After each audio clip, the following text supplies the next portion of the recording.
अस्सलाम वालेकुम। कैसे हैं आप सब? मेरी वॉइस और मेरी वीडियो आ रही है आप सबको?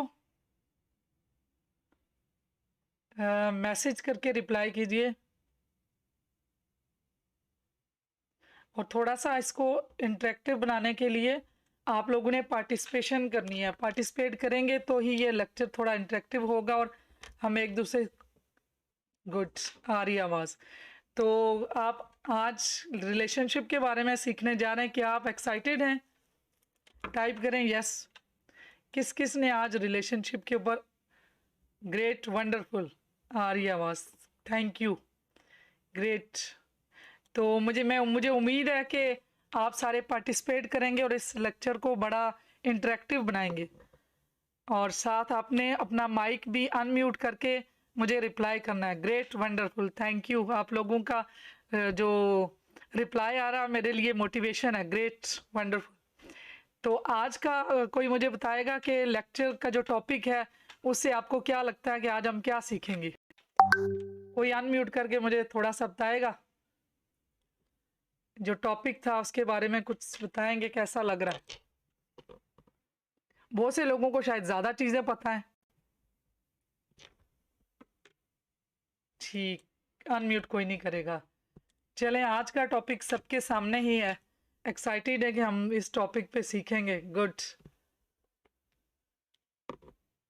चलें फिर आप स्टार्ट लेते हैं। जिस किसी ने बाकी आहिस्ता आहिस्ता ज्वाइन करेंगे, टाइम भी ऐसा हो सकता है कि बाकी क्लासेस में भी हूँ।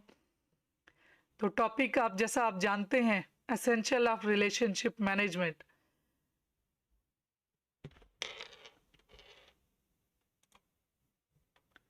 Great Mubeen Tahir, great. Excited to learn new things, great wonderful, ज़बरदस्त। चलें फिर पार्टिसिपेशन रहेगा तो हम अच्छा लेक्चर भी आज इस वर्कशॉप को लेके चलेंगे। तो सबसे पहले स्टार्ट हम करते हैं। हमारी सोच ऐसा हीरा है जिससे हम अपने अल्फाज की माला परोते हैं। ये माला हमारी ज़िंदगी में खुशियों और कामयाबियों का तयन करती है। एग्री करते हैं आप इससे? सोच ही सब कुछ होता है। अगर हमारी सोच ही सही होगी तो सब कुछ होगा। एग्री करते हैं? टाइप करें यस। क्योंकि हमारी सोच ही हम हैं, जो जो सोच है वो हम हैं। ये बड़ी ज़बरदस्त कोट है। हम मसरूफ थोड़ी होते हैं, मसला तो तरजीहात का है। हम अपनी पसंदीदा तरजीह को मसरूफियात बना लेते हैं। कितने लोग एग्री करते हैं?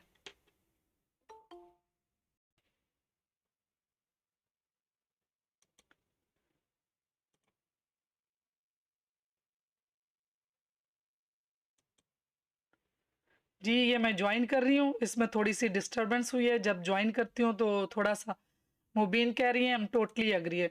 क्योंकि हमने अपनी तरजीहात की बिना पे, जब हम किसी को कह रहे होते हैं कि मुझे टाइम नहीं मिलता, मैं बहुत मसरूफ़ हूँ, हम दूसरे लफ्ज़ों में उनको कह रहे होते हैं कि हमारे पास आपके लिए वक्त नहीं है।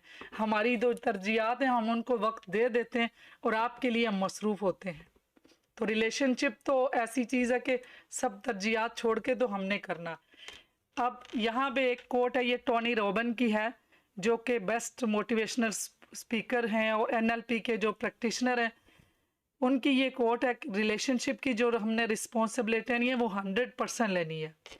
कोई भी काम हम दुनिया में करते हैं तो उस काम की जो हम जिम्मेदारी लेते हैं, ये 100% वो हमारे लिए उस काम के करने में अपनी तरफ से बेस्ट एफर्ट पुट करते हैं। रिलेशनशिप का मतलब सिर्फ लेना नहीं है, रिलेशनशिप का मतलब देना भी है। रिलेशनशिप का मतलब सिर्फ मैग्नीफाई ह्यूमन इमोशंस नहीं है।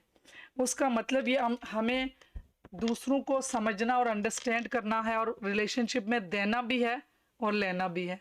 सम टाइम हम भूल जाते हैं, ज़्यादातर हमारी डिमांड जो अनकॉन्शियस लेवल पे होती है वो सिर्फ लेने की होती है। ये भी टोनी रॉबिन की एक कोट है, the quality of your life is equal to quality of relationship. अगर हमारी ज़िंदगी की जो हेल्थ वेल्थ रिलेशनशिप के अगर देखा जाए तो वो इस चीज़ पे डिपेंड करेगा कि आपका जो इंटीमेट रिलेशनशिप है, या जो मेरा इंटीमेट रिलेशनशिप है, या दोस्तों के साथ है या फैमिली के साथ है, उस रिलेशनशिप की क्या क्वालिटी है। उसी क्वालिटी की बेस पे मेरी लाइफ की क्वालिटी होगी। Be authentic, honest and sincere in all your relationship. Change your lens, change your life. हमारी जो थॉट्स हैं, हमारा दुनिया को देखने का जो पर्सपेक्टिव है, जो व्यू है, जब हम वो चेंज करते हैं तो हमारी टोटल लाइफ चेंज होती है। एग्री करते हैं इस चीज से? टाइप करें यस।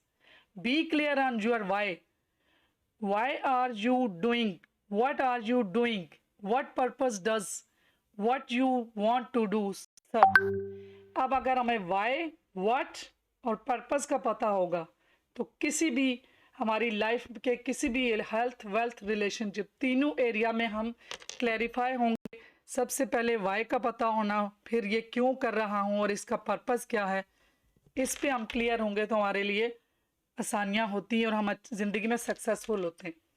चेंज कहाँ से स्टार्ट होती है? चेंज हमारी, अगर आप मुझे टाइप करें, अगर आपको फ्रूट अच्छे चाहिए तो आपने फ्रूट पे काम करना, उसको पानी देना है, सूरज देना है, मिट्टी देनी है, या रूट्स पे? तो किस पे काम करेंगे अगर हमें फ्रूट अच्छे चाहिए, रूट्स पे या फ्रूट्स पे?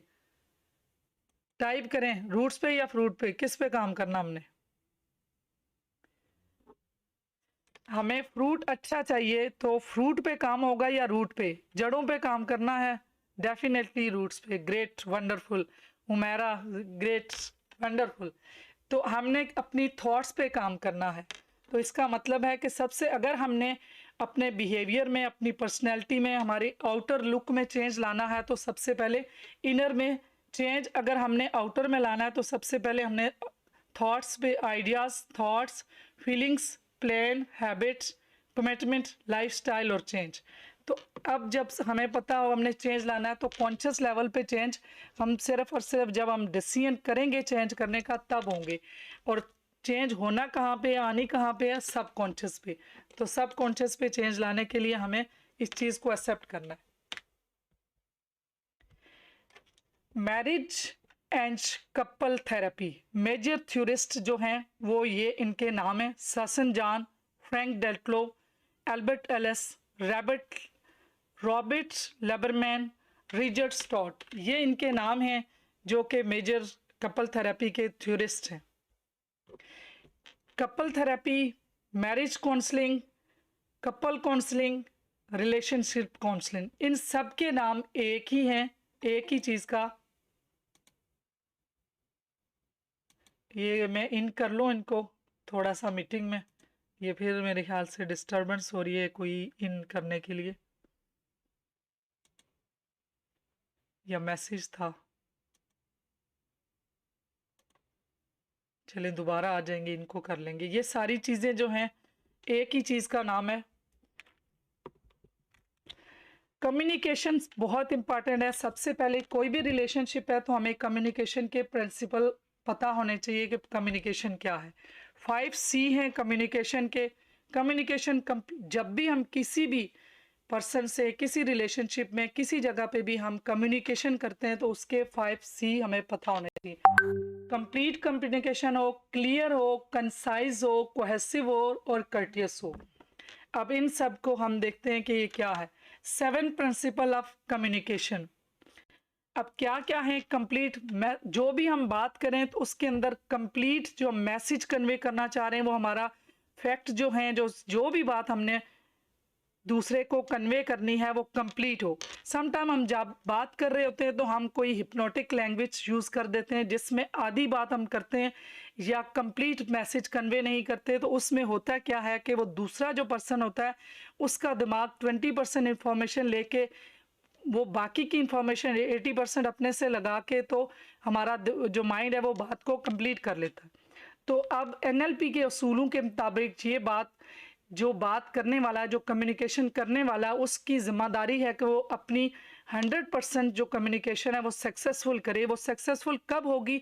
जब उसका रिस्पॉन्स वही आएगा जो इंसान चाहता है।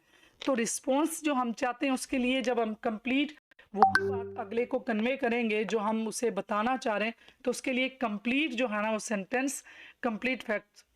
दूसरा क्लियरिटी, जब भी हम बात करें, जो हमारी थॉट्स एक्सप्रेस करना चाह रहे हैं तो हमें क्लियर हो कि हम कहना क्या चाह रहे हैं। जब हमें खुद ही नहीं पता कि हम बात क्या करना चाह रहे हैं तो हम दूसरे को वो सही से कन्वे नहीं कर पाते। कंसाइज, द मैसेज जो है वो टू द पॉइंट हो। ये नहीं है कि अक्सर ऐसे होता है कि तमहीद बांधी जाती है, और तमहीद जो होती है वो अक्सर जो, जी अभी मैं किसी को इन कर रही थी, तमहीद हमारे यहाँ बहुत ज़्यादा आदत है कि हम कोई भी बात करते हैं तो हम मेटाफोरिकली दूसरों की स्टोरी सुना देते हैं, कोई बात ऐसी कर देते। तो ये चीज़ ठीक नहीं है कि हम जब किसी को बात बता रहे तो वो वही बताएं जो हमने कहनी है, जो मुख्तसर बात हो, टू दी पॉइंट जो हमने कन्वे करना है। अब दो आगे की भी कोई और बात हम बता रहे होते, पीछे की कोई और बात बता रहे होते, तो जो हमारा माइंड है वो कंफ्यूज हो जाता है। वो मैसेज लेने में वो सोचता है कि मुझे ये क्या मैंने क्या परसीव किया। चाहे हम बच्चों के साथ बात कर रहे हों, चाहे हम रिलेशनशिप में हों, चाहे हम ऑफिस में हों, किसी जगह पे भी हों, हमारी बात जो है वो कंसाइज हो, मुख्तसर हो, कि हमने जो टू दी पॉइंट बात करेंगे जो हमने किसी को कन्वे करनी। कर्टेसी, कर्टेसी का मतलब यह है कि कम्युनिकेशन इस तरीके से करें, फ्रेंडली और पोलाइट वे में, और हमारे जो मैजिक वर्ड्स हैं जिसमें प्लीज़, थैंक यू, सॉरी, इस तरह के वर्ड्स साथ जो हैं वो हमारे कम्युनिकेशन में होने चाहिए ताकि हमारी कम्युनिकेशन सक्सेसफुल हो। इसके बाद correct, all facts, words, language, information of message must be accurate. जो कुछ भी हम कह रहे हैं वो हमें पता हो कि हम जो बात कर रहे हैं वो बिल्कुल करेक्ट कर रहे हैं। कंक्रीट, ये 7 प्रिंसिपल में 6 प्रिंसिपल है। मैसेज जो भी हम दे वो स्पेसिफिक, और ऐसे नहीं है कि अनवेग्यू या उसमें क्लियरिटी ना हो, कंक्रीट किस्म का मैसेज हो, जो हम बात करें वो अगले को पहुंचे। नंबर 7 कंसिडरेशन, ऐसे हमें उसमें ये भी देखना चाहिए कि जो हमारे, हम अपने इमोशंस को और दूसरे के इमोशंस को, सेंटिमेंट्स को जो रिसीव कर रहे हैं उसको हम अंडरस्टैंड भी करें। अब हमने कम्युनिकेशन कर ली, लेकिन हम ये कंसिडरेशन ना करें कि दूसरा जब हमसे जो समझ रहा है हम उसके इमोशंस को ना समझे। तो ये 7 प्रिंसिपल है हमारी कम्युनिकेशन के। इसलिए इन प्रिंसिपल, जब भी हम कम्युनिकेशन करें तो इन 7 प्रिंसिपल को हम अपने माइंड में रखें। अब जो हमारा आज का टॉपिक है रिलेशनशिप के ऊपर, उस टॉपिक में स्टेजेस ऑफ मैरिज हैं। मैरिज की क्या क्या स्टेजेस हैं। अब रिलेशनशिप तो मुख्तलिफ तरह के हैं, और इसमें बाकी चीज़ें ऐसी भी आएंगी जो कि हर तरह के रिलेशनशिप में काम आएंगी, और मेजर जो इश्यू ज़्यादा चीज़ें आती हैं वो मैरिज में आती हैं। तो इसकी स्टेजेस को देखते हैं। पहली, इसकी 5 स्टेजेस हैं। पहली स्टेज है हनीमून स्टेज, दूसरी स्टेज है पावर स्ट्रगल, तीसरी स्टेज है स्टेबिलिटी की, और चौथी स्टेज है कमिटमेंट की, पांचवी स्टेज है को क्रिएशन की। हनीमून स्टेज से सभी वाकिफ हैं। पावर स्ट्रगल से भी, जिस जैसे कि इसका नाम है उससे भी आपको अंदाज़ा हो रहा होगा कि जब भी दो लोग इकट्ठे होते हैं तो हमारे अंदर एक अल्लाह ताला ने न्यूरोटिक नीड डाली है जिसमें पावर सीकिंग भी है, मैं किसी को कंट्रोल करूं। उसमें दोनों पार्टनर का ये होता है कि वो उसमें स्ट्रगल शुरू हो जाती है। तो जब हमें इस स्टेजेस का जब हमें पता होगा तो हम इन स्टेजेस को अच्छे से अंडरस्टैंडिंग के साथ ओवर करेंगे, तो हमारे जो इंटीमेसी रिलेशनशिप है उसमें प्रॉब्लम नहीं आएंगे। स्टेबिलिटी के जैसे कि नाम है कि जब एक दूसरे के 1 साल 2 साल गुजरते हैं तो वो रिलेशनशिप में स्टेबिलिटी की स्टेज आ रही होती है। फिर कमिटमेंट होती है कि जो रिलेशनशिप बना है तो उसमें कमिटमेंट होती है कि वो दोनों एक साथ पूरी ज़िंदगी गुजारेंगे, और एक दूसरे के साथ कमिटमेंट होती है। 5वें नंबर पे है को क्रिएशन, उन्होंने जो कुछ भी ग्रोथ करनी है, जो कुछ भी उन्होंने नया ज़िंदगी में करना है, अपने कैरियर दोनों के अलग अलग, लेकिन वो दोनों मिलके करेंगे, दोनों को अंडरस्टैंड करेंगे, तो तभी ये रिलेशनशिप उनका अच्छा गुजरता। तो इन सारी स्टेजेस को डिटेल में समझने से या इनकी हाव नो हमारे पास होगी, तभी हम जो है ना अपने रिलेशनशिप को अच्छे तरीके से लेके गुजर सकेंगे, और ये भी पता हो कि ये स्टेजेस कब कब की हैं। न्यू माइंडसेट क्या होता है, उस ईगो को किल करता है, लव प्यार को वैल्यू देता है, स्माइल हमेशा रखता है, गॉसिप्स को इग्नोर किया जाता है, सक्सेस को अचीव करते हैं, जेलसी को ख़त्म करते हैं, नॉलेज को अक्वायर करते हैं, कॉन्फिडेंस को ट्रस्ट में बदलते हैं। तो हमें न्यू सेट माइंड सेट बनाना चाहिए।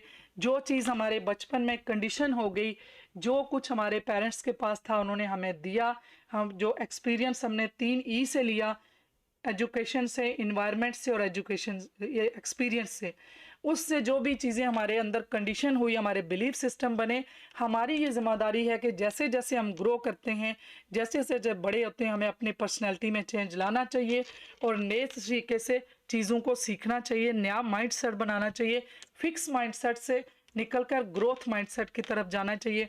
आप लोग भी जानते हैं, ज़िंदगी में आपने कितने लोगों को देखा होगा, कुछ लोग फिक्स्ड माइंडसेट के हैं और कुछ ग्रोथ माइंडसेट के लोग होते हैं।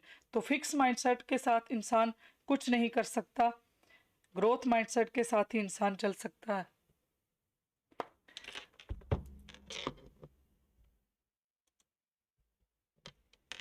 सोर्स ऑफ डिसएग्रीमेंट, आप में से कोई बताएगा कि कहाँ से जो है ना डिसएग्रीमेंट स्टार्ट होते हैं, इख्तलाफात कहाँ से आते हैं? इख्तलाफात की सेवन जो पॉइंट्स हैं, वहाँ से इख्तलाफात शुरू होते हैं रिलेशनशिप में। आप में से कितनों को ये पहले पता थे? कोई टाइप कर देगा या कोई बताएगा कि उसको पहले से ये बात पता है कि हमें असल में हमें एक तरह से हमारे दिमाग में क्लियर कट इश्यूज का नहीं पता होता। ऑन दी होल हम अपने रिलेशनशिप को कह देते हैं कि हमारा रिलेशनशिप खराब है, चाहे वो किसी एक पॉइंट की वजह से। ये 7 पॉइंट्स हैं, 7 पॉइंट्स में से कोई एक हो सकता है, क्योंकि इंसान अल्लाह ताला ने कंप्लीट नहीं बनाया, उसमें स्ट्रेंथ भी है और वीकनेस भी है। और ये भी नहीं है कि इंसान के अंदर सारी वीकनेस ही हो, कहीं ना कहीं कोई उसके अंदर स्ट्रेंथ भी है, उसके अंदर अच्छाई भी है।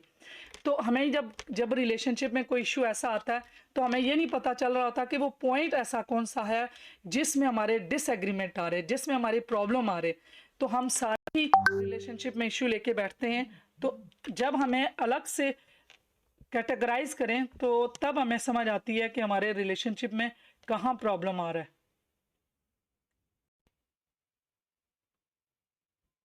एक मिनट, ये मेरे ख्याल से कुछ लोगों को इशू आ रहा, तो मैं ज़रा चेक कर लूँ। ये मैसेज आ रहे हैं काफ़ी, किन लोगों को ये नहीं आ रहे, ज्वाइन नहीं कर पा रहे शायद। लिंक को ज्वाइन करना है लेकिन नहीं आ रही है। ये लोग कह रहे हैं लिंक ज्वाइन नहीं हो रहा। मैं इनको दोबारा, आप लोगों को तो कोई इश्यू नहीं हुआ था ना? टाइप कीजिएगा, ये ग्रुप में मैसेज आ रहा है, आप लोगों के तरफ भी आ रहा होगा, इनको ज़रा गाइड कीजिए। ये लोग कह रहे हैं कि ज्वाइन नहीं हो रहा इनको।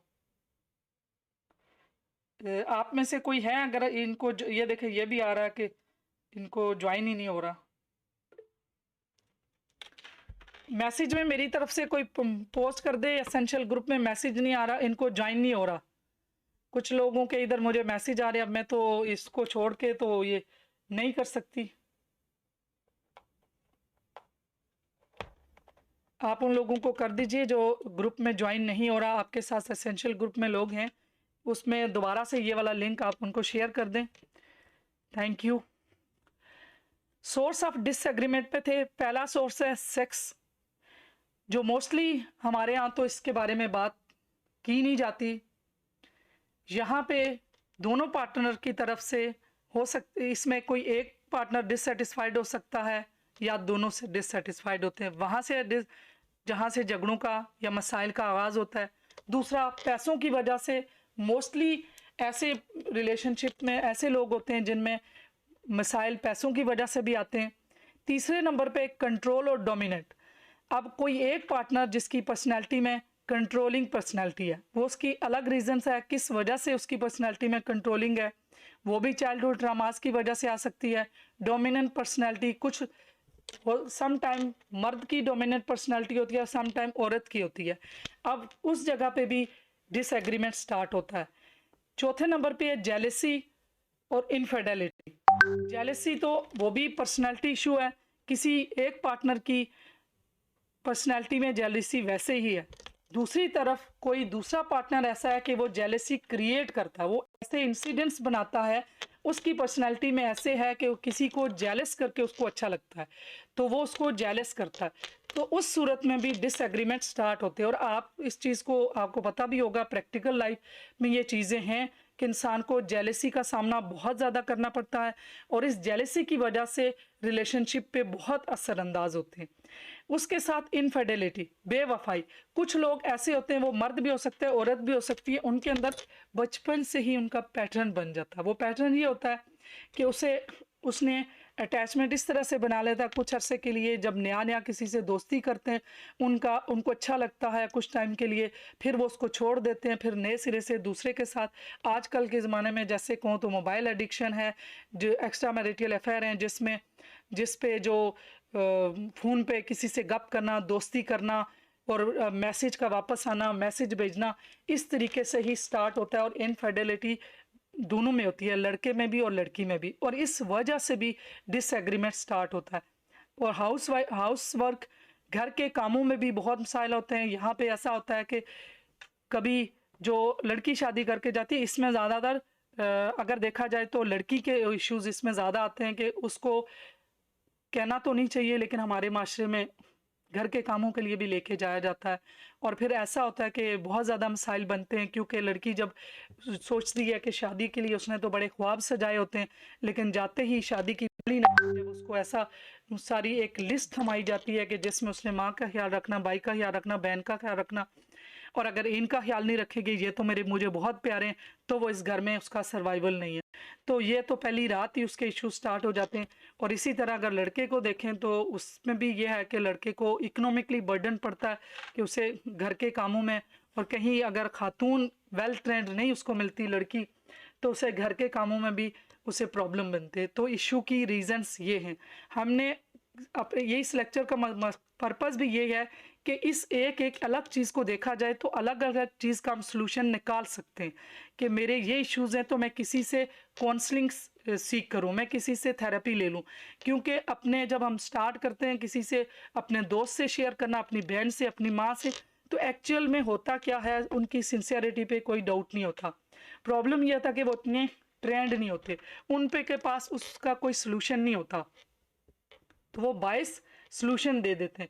तो वो बाइस, वो इमोशनल अटैचमेंट उनके साथ है, जो बाइस सोल्यूशन होगा इमोशनल अटैचमेंट के साथ उनको जो चीज़ें मिलेंगी तो वो आपके रिलेशनशिप को ज़्यादा ख़राब करते हैं।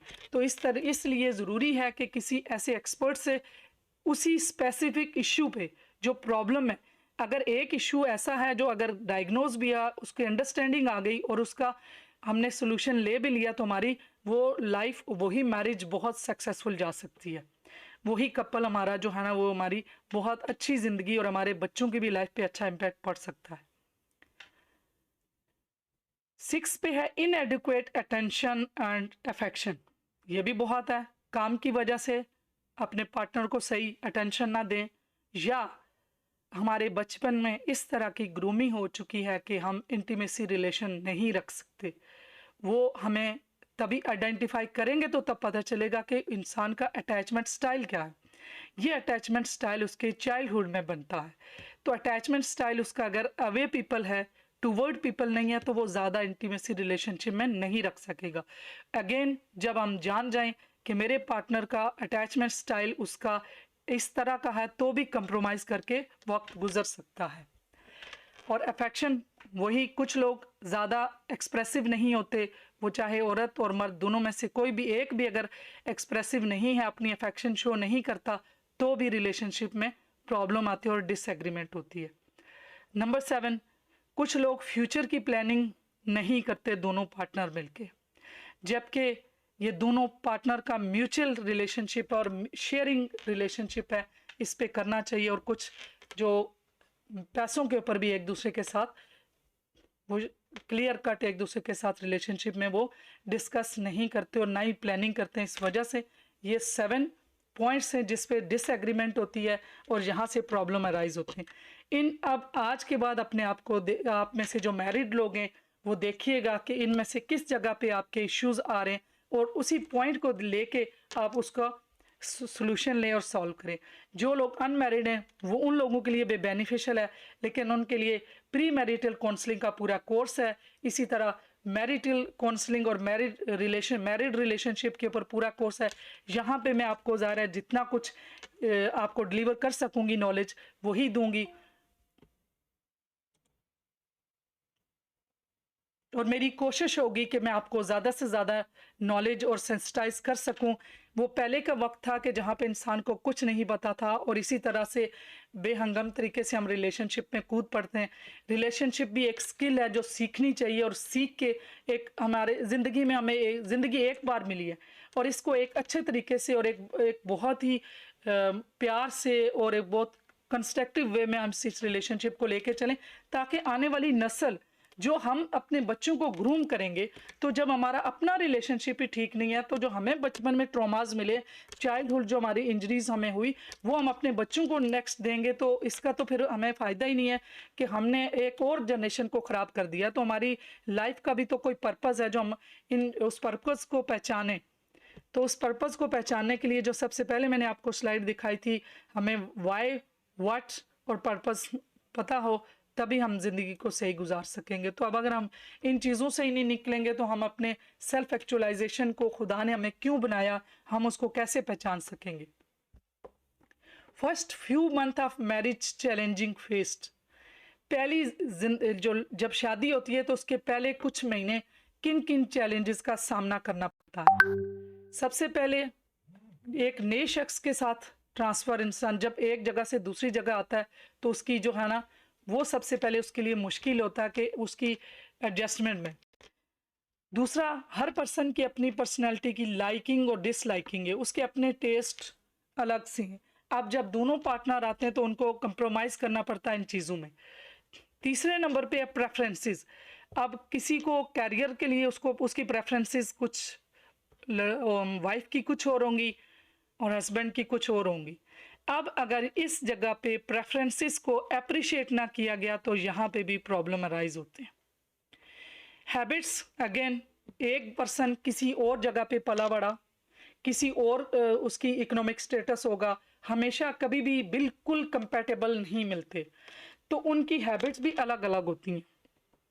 अब हर पर्सन अपने आप को सोचता है कि मैं परफेक्ट हूँ, मेरी हैबिट्स ही ठीक है, ये उसका अपेरेंटली उसको वो ये शो करता है। इंटरनली इन्फीरियर होता है, कॉम्प्लेक्स होता है हर इंसान को, जिस वजह से वो अपनी ही हैबिट्स को, अपने आप को ही समझता है मैं ठीक हूँ। इस जगह पे भी अगर हम दूसरे की हैबिट्स को अप्रिशिएट करें, क्योंकि एक पूरा इंसान बन के आपके पास आया, इंसान को अगर चेंज हमने करना है, तो वो एक ही सूरत में हो सकता है, वो प्यार से। तो जब हम किसी को क्रिटिसाइज करने लगते हैं कि आपकी इस तरह से हैं, सबसे पहले स्टार्ट हम एक दूसरे से करते हैं, आपकी आदत ऐसी है, फिर उसके बाद आपके वालदीन, आपकी फैमिली, आपके दूसरे रिश्तेदार, ये हम विक्टिम एक दूसरे को ब्लेमिंग स्टार्ट कर देते हैं। तो इसमें भी प्रॉब्लम अराइज होती हैं, और ये हमारे चैलेंजिंग होते हैं कि एक दूसरे के साथ हैबिट्स को एडजस्टमेंट करें। कुछ हैबिट्स अगर प्यार के साथ खुद विलिंगली जो कपल हैं वो एक दूसरे के लिए चेंज करें, अगर चेंज नहीं कर सकते तो एक दूसरे को अप्रिशिएट करें, एक्सेप्ट करें कि अल्लाह ताला ने हर इंसान डिफरेंट बनाया। अल्लाह ताला ने 16 टाइप ऑफ पर्सनैलिटी हैं, ट्रेड्स हैं, वो हमारे अल्लाह ताला के बाग के हम फूल हैं, जो हर मुख्तलिफ, देखें फूल कितने मुख्तलिफ टाइप के हैं बाग में, तो एक जैसे फूल कैसे लगेंगे। तो अल्लाह ताला ने इंसानों को मुख्तलिफ बनाया है, और इनको अप्रिशिएट करें, तो ये चैलेंजेस हमारे जो फर्स्ट फ्यू मंथ के वो ख़त्म हो जाएंगे। और लाइफस्टाइल जो मैंने पहले बताया कि इकोनॉमिकली भी होते हैं और कल्चर वाइज भी, एक इलाके की ज़ुबान, एक इलाके की प्रेफरेंसेस डिफरेंट होती हैं, लेकिन जैसे ही शुरू में हम जाते हैं, तो नोइंगली अननोइंगली हम एक दूसरे को क्रिटिसाइज मजाक के तौर पे करने लगते हैं, और ये चैलेंजेस हैं। और हमारा दिमाग, उसको तो कुछ नहीं पता, ये हमारे दिमाग के पास कोई दूसरा दिमाग नहीं है कि वो समझे कि मजाक है, उसको जो बात भी कहेंगे वो एक्सेप्ट करेगा। वो एक कंप्यूटर है, उसके अंदर जाएगा, वो प्रोसेस करेगा। इसलिए ये मजाक कुछ भी नहीं होती।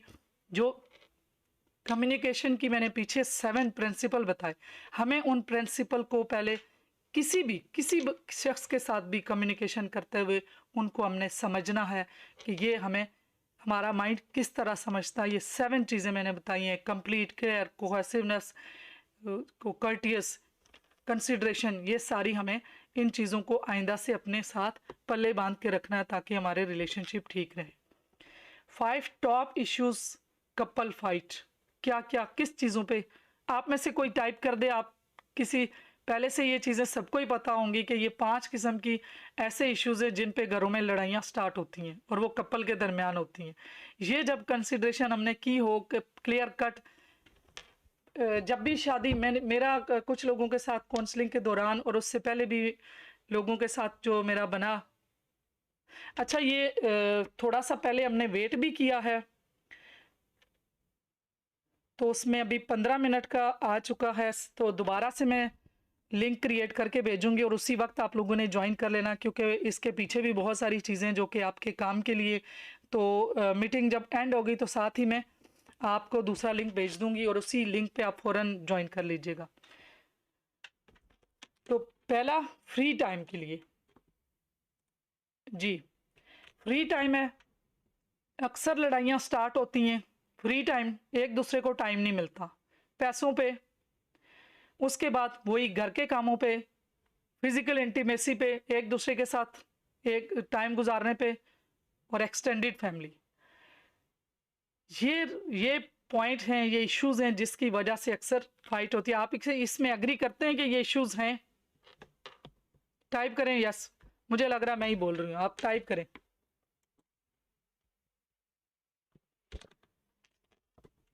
Good, great, thank you. If an egg is broken by outside, life and. If begins, if broken by outside से अगर एक अंडा है बाहर से टूटेगा तो क्या होगा? अंडा जाया हो जाएगा। अगर अंडा अंदर से टूटेगा तो चूजे ने जोर लगाया तो एक लाइफ बनेगी, एक जिंदगी है। तो कभी भी कोशिश ना करें कि इंसानों को आप बाहर से फोर्स करके हम चेंज नहीं कर सकते। इंसान ने अगर चेंज होना है तो वो खुद अंदर से खुद कोशिश करेगा। तो हम आज से पहले हम यही समझते रहे कि हम दूसरों को चेंज करेंगे, दूसरों को हम नहीं चेंज कर सकते, हम खुद को चेंज कर सकते हैं। हर इंसान अंदर से चेंज होता है, बाहर से कोई उसे चेंज करने की कोशिश भी करेगा तो वो क्रिटिसिज्म होगा और वो टूट जाएगा और दोनों के रिलेशनशिप खराब हो जाएंगे। 4 पिलर ऑफ मैरिज, मैरिज के क्या 4 पिलर हैं? सबसे पहले safety, number 2 faithfulness, number 3 commitment, number 4 reliability. कोई मैरिज जब शादी होती है तो दोनों तरफ सेफ्टी। जब भी पहले बच्चा है या बड़ा है, जब झगड़ा होता है तो सबसे पहले जो हमारा दिमाग है साइकोलॉजिकल तौर पे एक खौफ पैदा होता है कि ये मुझे छोड़ जाएगा। तो जब शादी में ये खतरा लगा हो और ऊपर से हमें अपनी पर्सनैलिटी और अटैचमेंट स्टाइल और हमारे ट्रेड्स, हमें इन चीज़ों का पता ही ना हो, तो हम अननोइंगली और अननोइंगली एक दूसरे पार्टनर को, जो हमारे अल्फाज होते हैं, ढके छुपे अल्फाज में हम एक दूसरे को धमकी दे रहे होते हैं छोड़ने की, थ्रेट्स। तो हमारी, जी बिल्कुल, जी ज़रूर।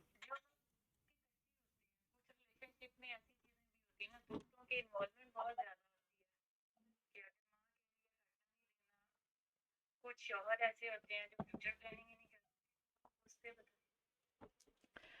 उसके लिए इन्वॉल्वमेंट से झगड़ा जो है ना उससे हो रहा होता है।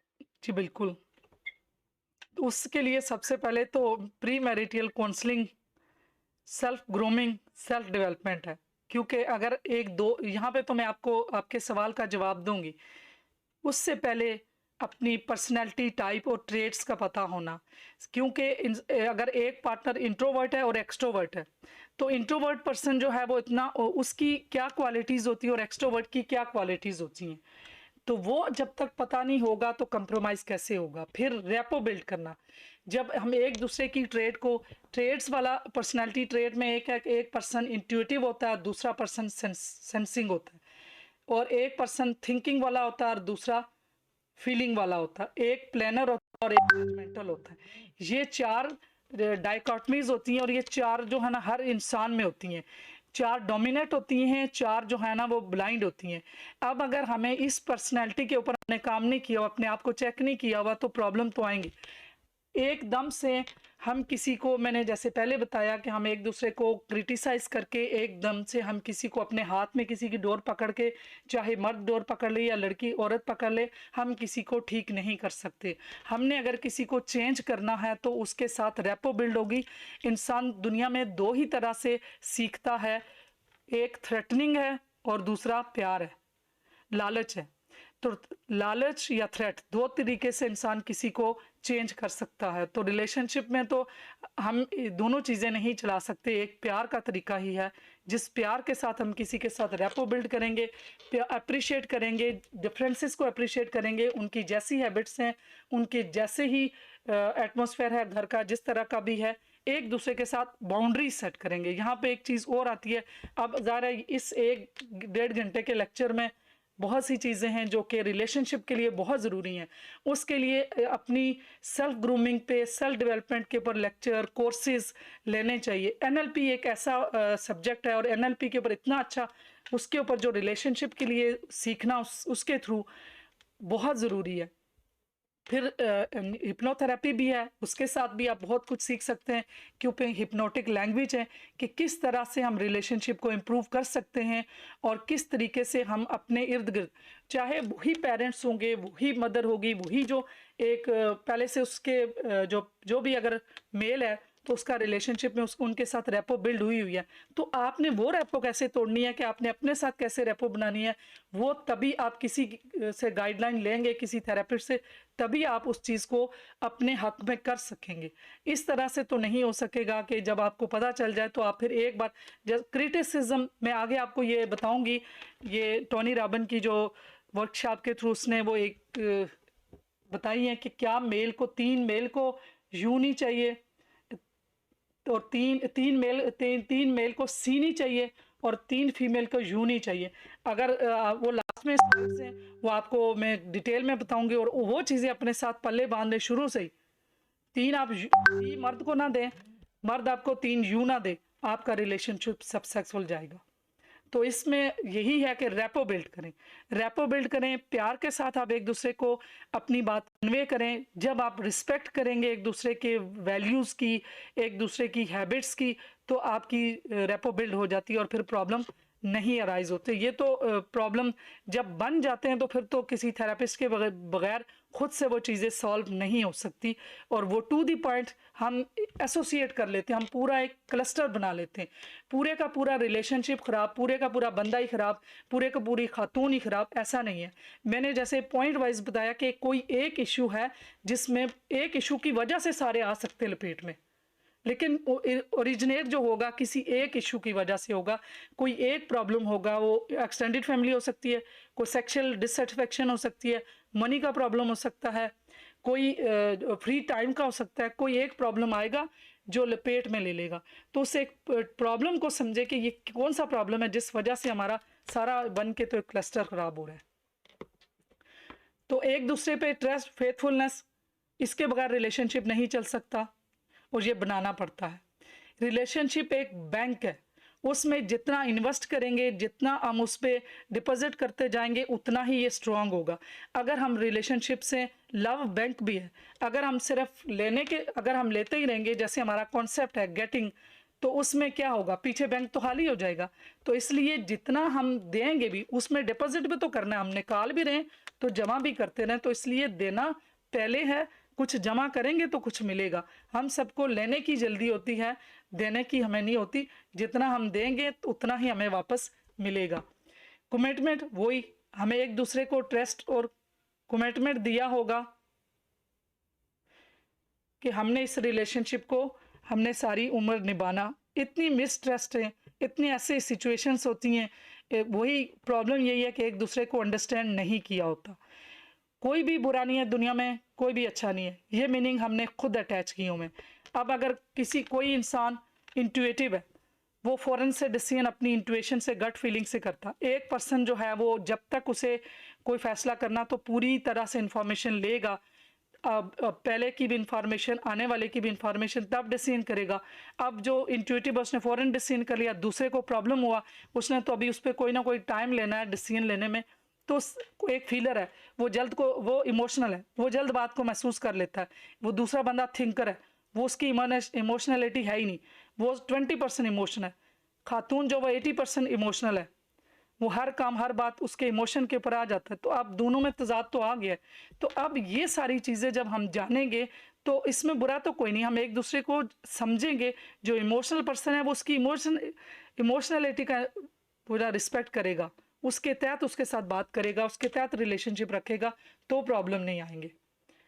रिलायबिलिटी वही, एक बंदा अगर उसकी आदत शुरू से दूसरों के साथ गपशप लगाना, जो इनफिडेलिटी के तहत जो आजकल के प्रॉब्लम आ रहे हैं, जो मोबाइल के साथ इश्यूज बन चुके हैं, जगह वो स्टार्टिंग में आता है कि वो इंसान की पर्सनैलिटी में आता है, वो उसकी अपनी शख्सियत में ऐसा चीज़ आती है कि वो अपने रिलेशनशिप में कैसा रहेगा। उसकी आजकल की प्रॉब्लम ये है कि स्ट्रेस इतना है, और अपने स्ट्रेस को छुपाने के लिए कोई इंसान मूवीज़ देखेगा, फ़नी वीडियो देखेंगे, कोई रिलेशनशिप में चले जाएंगे, एक्स्ट्रा मैरिटल रिलेशनशिप, या दोस्तों के फीमेल के साथ भी रिलेशनशिप रख लेती है, मेल के साथ भी, मतलब वो एक्स्ट्रा अपने आप को किसी और जगह पे एंगेज करके वो रियल जो सिचुएशन है उसको फेस नहीं करते। तो इसका बेहतरीन हल ये है, अपने पार्टनर को जाने, अपने पार्टनर को पहचाने, उसकी हैबिट्स क्या हैं, उसको लाइकिंग क्या है, उसकी डिसलाइकिंग क्या है, तो प्रॉब्लम जो है ना वो सॉल्व हो सकते हैं, वो मसाइल बढ़ते नहीं हैं। ये अगेन यहाँ किसी एक पर्सन की जिम्मेदारी नहीं है। स्टार्ट की जो स्लाइड थी उसमें मैंने ये शो किया था, 100% रिस्पॉन्सिबिलिटी लेनी है दोनों शख्स ने। अब मेरी अपनी तरफ से मैंने कितनी कोशिश की अपने रिलेशनशिप में, अब दूसरा पार्टनर भी उतना ही जो रिलेशनशिप की जिम्मेदारी ले। एक तो हमारे यहाँ ज़्यादा स्टिग्मा है, रिलेशनशिप थेरेपिस्ट के पास कोई नहीं जाते। हमने जो हमारे बड़ों ने जो सीखा, जो कुछ उनसे हमसे सीखा, अब मेरे पेरेंट्स का जो अटैचमेंट स्टाइल था मैंने वही देखा, जब मेरी शादी हुई तो मेरी अटैचमेंट स्टाइल वही होगा।